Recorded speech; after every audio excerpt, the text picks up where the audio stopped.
Hello tout le monde, on espère que ça joue, on est content de vous retrouver aujourd'hui dans une nouvelle vidéo et vous l'avez vu, on est dans le train et on monte direction Zermatt pour fêter les 140 ans d'Alpina.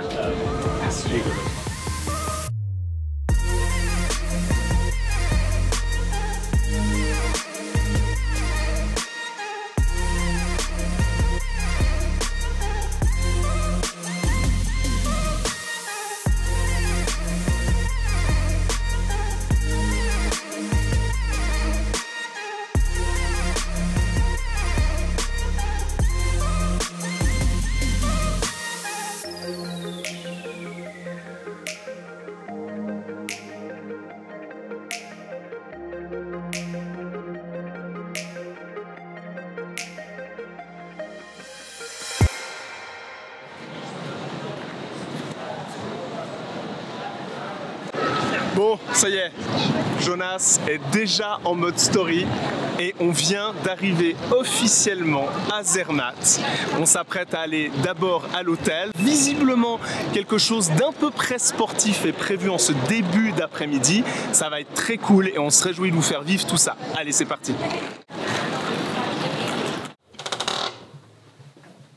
Oh, c'est joli! Camp scout!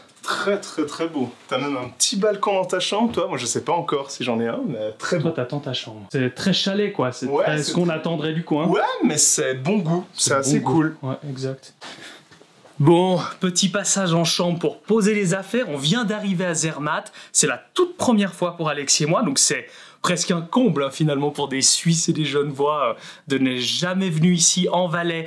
Et Zermatt, c'est super connu, c'est une station qui est très connue parce qu'en fait il y a le Cervin, on peut l'observer pas très loin, on peut même y accéder. Vous êtes peut-être un peu en train de vous demander mais qu'est-ce que vous foutez là avec Alpina, etc. En fait Alpina fête ses 140 ans, ils existent depuis 1883, donc pour vous dire c'est pas tout récent. On est ici à Zermatt parce que quand ils se sont créés en 1883, c'était à Winterthur, donc en Suisse allemande, et dès le début, l'objectif c'était vraiment de créer des montres pour les aventurières et les aventuriers qui veulent vraiment aller grimper des cimes, des montagnes, etc. Vraiment le côté alpin. Et vous pensez bien, qui dit anniversaire dit forcément une nouvelle montre. On vous réserve la surprise, on l'a vu qu'en photo, donc on a hâte de la voir en vrai. Et puis je crois que c'est déjà pour tout à l'heure, quoi, dans quelques heures. Donc enfin bref, venez avec nous, on y va, c'est parti.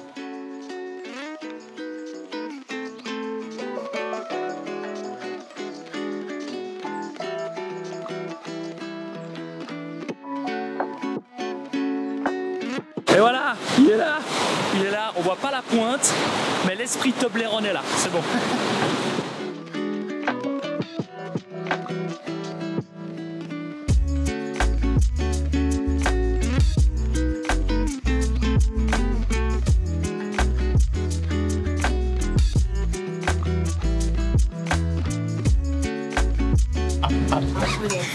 C'est pas trop mon univers, mais ok. Ça passe.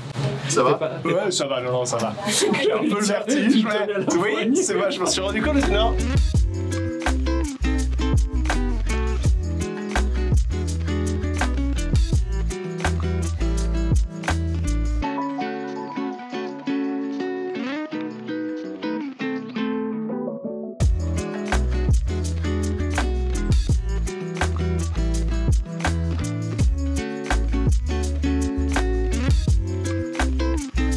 Alex, 3000 mètres?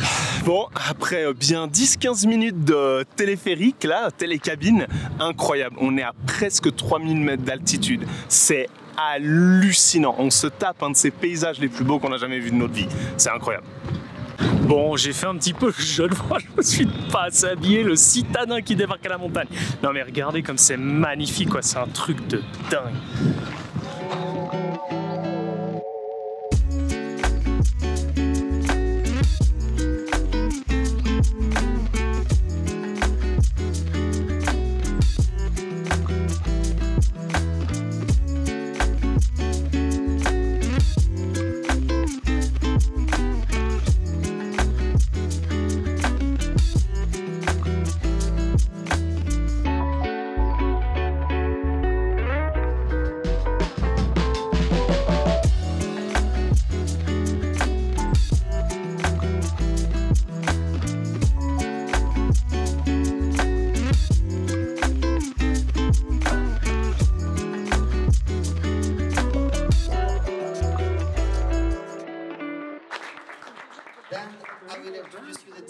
Bon, ça y est, on vient de terminer à l'instant la présentation de Alpina. Et en fait, ce qui a été génial, et on s'y attendait pas, c'était vraiment une présentation sur vraiment l'histoire entière du début de 1883 de Alpina jusqu'en fait début du XXe siècle, ce qui nous fait arriver sur les modèles actuels justement qui sont un peu présentés, d'où la nouveauté dont on vous parlera juste après. Je pense que ça sera Jonas qui va s'y coller. On connaissait déjà un petit peu la marque Alpina, on savait déjà un petit peu tout ça, mais ce qui est incroyable, c'est que là vraiment on découvre tout le délire. C'est absolument fantastique. L'histoire sportive qu'ils ont, l'histoire horlogère aussi en matière de calibre, le fait qu'ils aient développé début du 20e des mouvements de forme absolument incroyables, dont ce fameux 490 dont on vous parlera juste un tout petit peu après. C'est incroyable. Franchement, c'est dingue. Au point où même Rolex, Patek Philippe, d'autres marques ont utilisé pendant un certain temps sur certains modèles des calibres Alpina. Donc franchement, si ça fait pas rêver, c'est assez taré. Jonas et moi, on est en plein dans le délire. En plus de ça, l'environnement dans lequel on est là tout de suite, c'est complètement fou. Honnêtement, enfin, Jonas et moi, on est comme des gosses, littéralement. Donc c'est très très cool.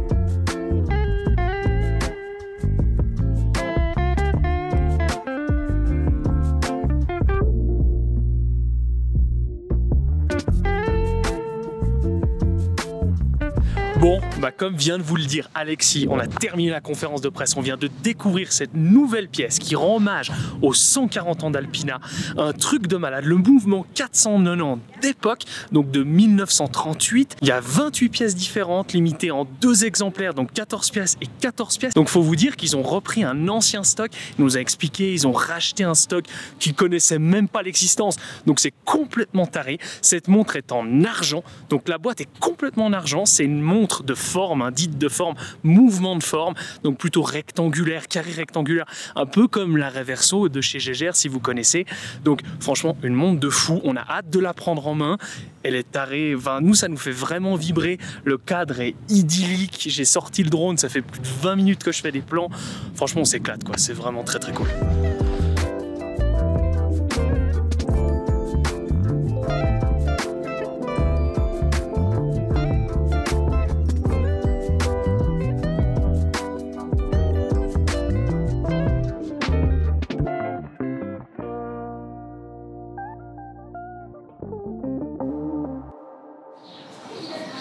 Bon, il est bientôt 9 h, on est la 2e journée ici à Zermatt pour les 140 ans de l'anniversaire de Alpina.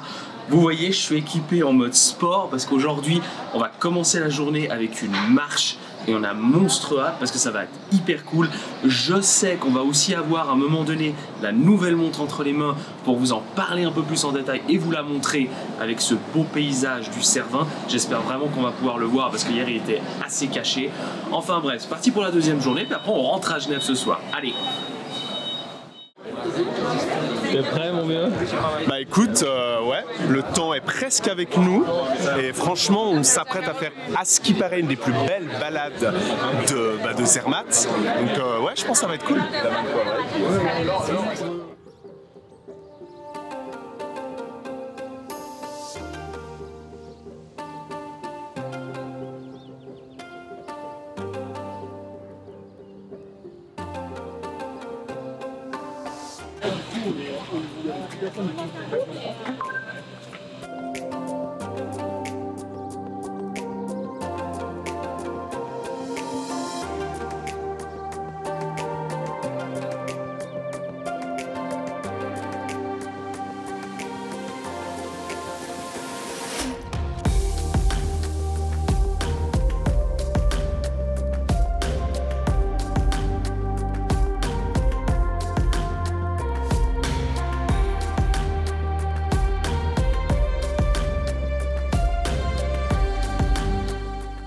T'es prêt pour la marche? Bah ouais, là c'est parti.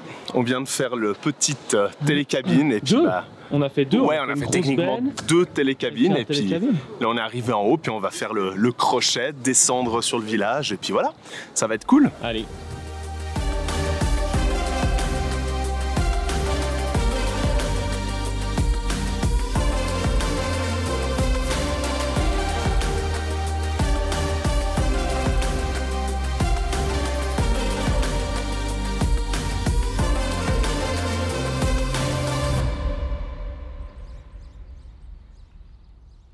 Bon, je profite de ce début de marche, on m'en voulait pas, mais j'ai regardé un petit peu où je mets les pieds, j'ai pas envie de mourir ici au milieu de la randonnée. J'ai envie de vous parler un petit peu de l'histoire d'Alpina. Et c'est hyper intéressant, parce que quand ils sont nés il y a 140 ans, eh ben, ils étaient une union horlogère. Donc c'est-à-dire que Alpina, au sens propre du terme, tel qu'on la connaît maintenant comme une marque, eh ben, elle n'existait pas. C'était vraiment un collectif où ils se sont mis ensemble pour fabriquer des mouvements, fabriquer des composants. Ils étaient présents à Genève, à Bienne, à Glashütte pour tout ce qui est horlogerie allemande et à Besançon en France. Donc ça fait vraiment quelque chose de très polyvalent quoi. Ils ont eu l'occasion de toucher à pas mal de choses et ça c'est assez cool. En fait c'est une manufacture qui est très importante. C'est-à-dire qu'ils ont fait beaucoup de brevets, ils ont été très innovateurs finalement sur beaucoup de choses qu'on connaît maintenant. Notamment une chose qui peut paraître complètement anodine à l'heure actuelle parce qu'on les a toutes et tous sur nos montres, mais c'est la garantie internationale. Milieu 1920, 1926 pour être précis, Alpina ont justement sorti pour la toute première fois une garantie internationale. Donc c'est pour dire à quel point ils étaient quand même assez fiers de leurs produits. Et puis en plus de ça, eh ben, ils avaient vraiment des concepts sur les boîtes qui étaient hermétiques, qui étaient complètement waterproof, contre la poussière, les montres de sport. Ils ont vraiment fait beaucoup de recherche et d'innovation. Mais un truc qui est assez dingue, c'est que à la crise du quartz, finalement, entre les années 80 et les années 2000, Alpina a carrément cessé de fonctionner. Et ils ont été repris dans l'an 2000, un petit peu plus tard, par le groupe Frédéric Constant. Et c'est plutôt cool parce qu'il y a quand même beaucoup de manufactures, de marques horlogères qui se sont pété la gueule et qui n'ont jamais revu le jour. Et là, pour le coup, Alpina est présent. Et cette fois-ci, ils nous présentent une montre pour fêter leurs 140 ans. C'est complètement dingue. On va vous en parler un peu plus en détail. Mais elle en a sous le capot, quoi. Et regardez là. Juste taré, quoi. On arrive au premier lac parce qu'on fait la balade des 5 ou des 4 lacs. Des 5 lacs. Merci.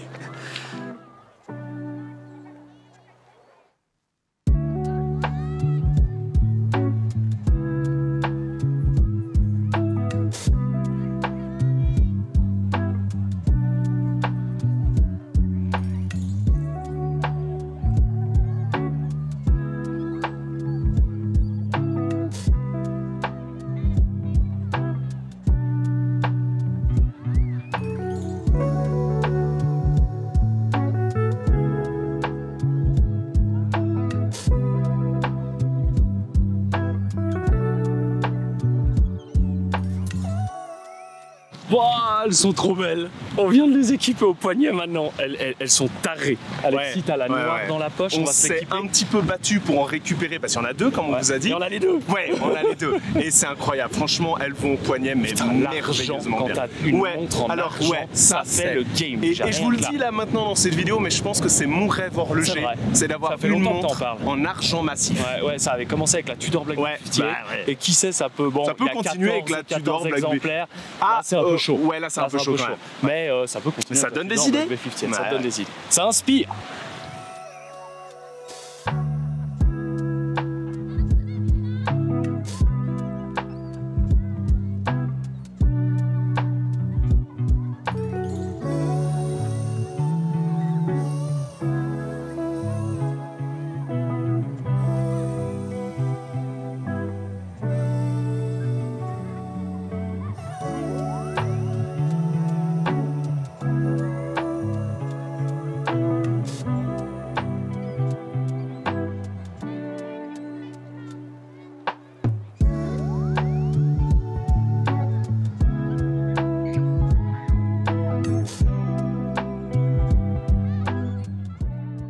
Et effectivement, je rebondis un peu sur ce que Jonas vous disait avec le calibre 490, la fameuse nouveauté avec ces deux modèles en fait, qui sont variés avec deux cadrans, un cadran noir, un cadran un peu sectorisé, argent, et en fait on a à chaque fois 14 montres et 14 montres, donc ça fait 28 montres au total. Ça peut paraître frustrant, parce que moi quand je vois cette montre, je me dis putain elle est folle, en plus pour un prix d'un peu moins de 5000 francs, honnêtement on est sur quelque chose d'extrêmement solide, et c'est très sincère. Maintenant, ce qui se passe, c'est qu'il faut bien vous dire que ce que essaye de faire Alpina avec une telle montre, ils veulent créer une masterpiece, une montre qui est là pour rappeler véritablement ce qu'est Alpina et surtout ce qu'était Alpina. Et ça, c'est hyper important. Donc on peut imaginer qu'avec cette montre-là aujourd'hui, ça donne des idées à Alpina et qu'ils reviennent peut-être dans un an, dans 2 ans, j'en sais rien, avec quelque chose de similaire, en tout cas en termes de gamme, de qualité, de héritage, etc. Donc je trouve que si on essaie de traduire un tout petit peu ce que Alpina essaie de nous dire avec cette montre, ça veut en dire beaucoup en fait. Et ça, c'est très cool.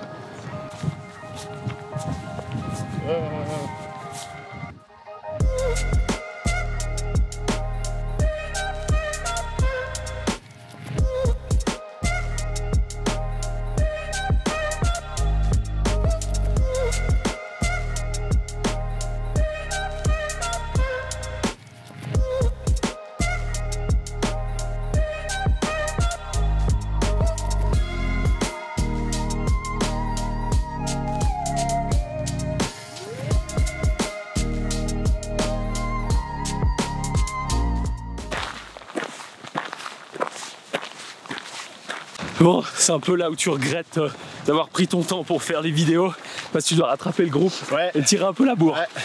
Mais ça fait du bien. Ah, ils ont perdu les montres. Là, ça devient une vraie marche. Là, on en voit. C'est vrai.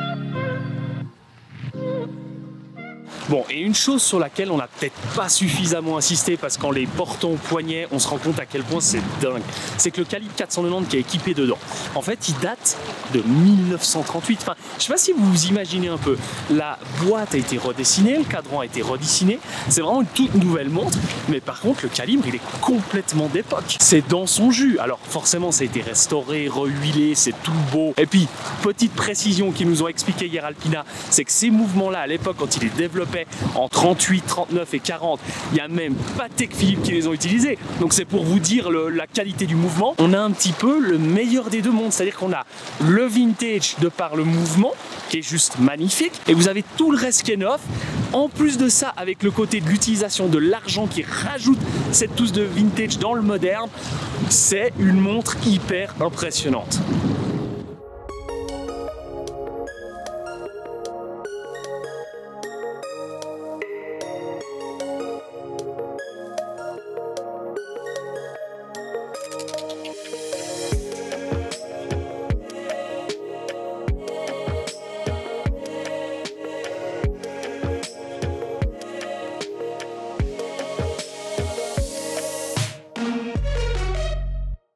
Alors là, il y a une scène assez rigolote. Tout le groupe vient de repartir et il y a Adrian qui fait du drone. Et là-bas, il y a Jonas qui fait du drone aussi. Donc du coup, tout le monde est en train de repartir. Et puis nous, on va être un peu les retardataires comme d'habitude, mais c'est pas grave.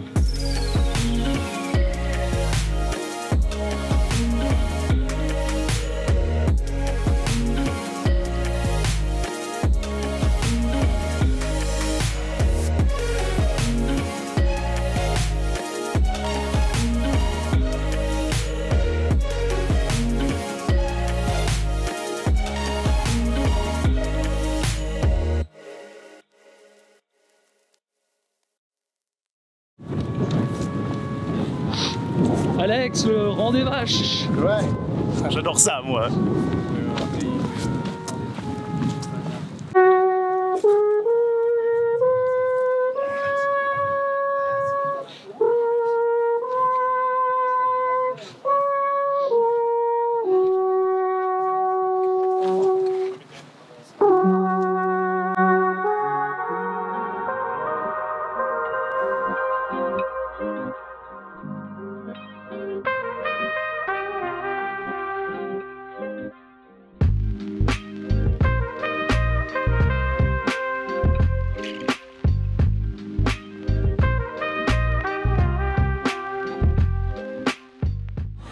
Bon, de retour sur le plancher des vaches, on est de retour à Zermatt.